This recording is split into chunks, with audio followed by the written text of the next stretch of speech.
Okay, so thoughts are such a strong foundation of any good poker player. And one of the things I wanted to discuss is, some of the three more common thoughts, or just a series of thoughts that are plaguing your game, or a series of thoughts that are just preventing you from excelling as a poker player. And I've heard these, nonstop when I coach, and there's more than three. I'm going to go over a ton of them, but three for today. And the first one is, I will go up a level and then drop back down. Now, the reason why it's funny is because, let's be honest, no, you won't. It's something that, I've been there so many times, I'm like, all right, I just lost 50% of my bankroll, but I'll jump up to 510, and if I play 510 profitably, I'll just come back down once I recoup that. You're not going to do that. You're going to, you play 510, and you'll jump up to whatever level is, the level up from where you're playing, and you might do well, and then when you do well, you might like that and stay there, and or you might do poorly, and instead of your bankroll going down 50%, you're busto. So you shouldn't do that. I will go up level and then drop back down. Not good. Now, I'm all for taking calculated shots, so I'm all for saying, let me play once a month, I'm going to take a shot. I'm going to have one buy-in at a certain level. That's perfectly okay. I have no problem with that. But if this is planned out or calculated, it's a good thing. If it's just like, oh, damn, I'm down, I'm stuck, 7 buy-ins, let me go make that money back, it's not going to work. It's an element of chasing your losses, which is really bad for long-term profits when you're talking about poker. So if you hear yourself say, I will go up a level and then drop back down as a result of a downswing or as a result of, a couple of bad beats, please, please don't do that. In fact, instead of, going up a level, you should go down a level instead of going up. It's much safer. And I'll talk about dropping in another video. I'll discuss, how to decide whether to go up or down in terms of levels. The second thing is, let me just see a flop. Now, this isn't always true, but I feel that 99.98% of poker players that say, let me just see a flop, usually suck.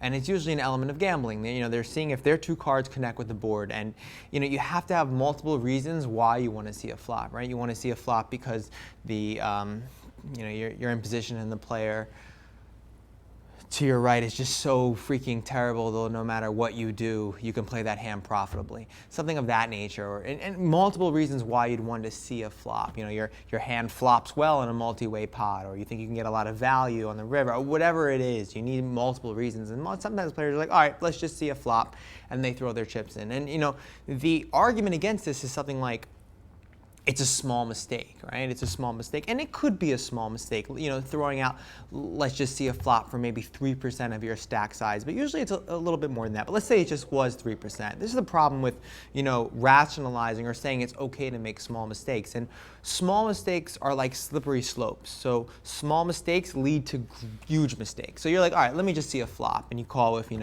let's say like king 9 offsuit, and you see a flop, and the board comes out like 9 ace 5, and now all of a sudden you start rationalizing, I don't think he has an ace. And then all of a sudden you're on a river, and you got like, the only thing you can do is bluff to take this pot down, and you bet out, and they call you with ace 10. It's things like that. So I'm all about advocating just don't make the mistake in the get-go, or don't make that small mistake, because those small mistakes lead to very, very, very big ones. Also, the problem with small mistakes is they tend to add up, right? So 3% here, 5% there, 5% there, 5% there. All of a sudden, you just gave away like 30% of your pot just to see flops. Also, usually players that do this, it makes them very transparent. You could narrow their range relatively easily because they do a certain subset of things when they, they'll, all right, let me see a flop. And then when all of a sudden the flop comes out and they've hit it or they've connected, they stay in no matter what. And when they don't, they have nothing. So these are kind of opponents that you can just c-bet 100% of the time, and whether they fold or not, you just know what they have. So I don't recommend that. The next thought is, thoughts like, what's for dinner? What am I going to do tomorrow? When's the next School of Cards video coming out? That's a good thought, but just not about poker at all. Now, this is the thing, we're not robots. I understand that at a poker table you can get bored, you can get tired, your thought can go to the, coffee over there. There's so many different things that you can think about at a table.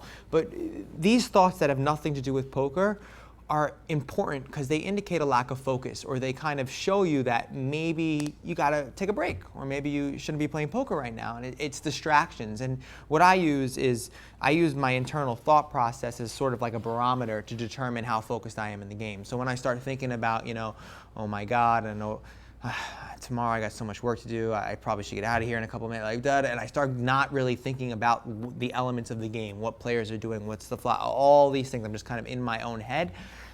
It's time to, like, all right, I ask myself, either I'm going to reduce those thoughts and I'm going to, get rid of the random things that I'm thinking about, or I'm going to leave. So it's going to be a one or another. And sometimes I don't do this and I just sit there and bullshit. But those are the times usually where I lose money. So it's important to kind of identify what exactly you're thinking about when you're sitting down at a poker table. It's pretty vital. So I'm going to go over a bunch of different thoughts later. So some good thoughts that poker players have and some bad thoughts that poker players have. And thanks again for watching. You could sign up for more videos. We're having around 2 a week right now, so you can subscribe right here, actually. Also, I spend most of my time right now on Beyond Tells, Behavioral Analytics Applied to Poker. It is the sickest training ever conducted for poker. It's insane. All right, so what we did is we recorded basically thousands of hours of poker players playing poker, and we can break down every single behavior that is demonstrated at a table, and we could show you what it means. So I could show that certain players, when they have aces, do a subset of things, and certain players, when they have 2-3, do a subset of things. And by paying careful attention to behavior, you could really determine what players have. And it's something I've worked very hard about. Most of you have already purchased it.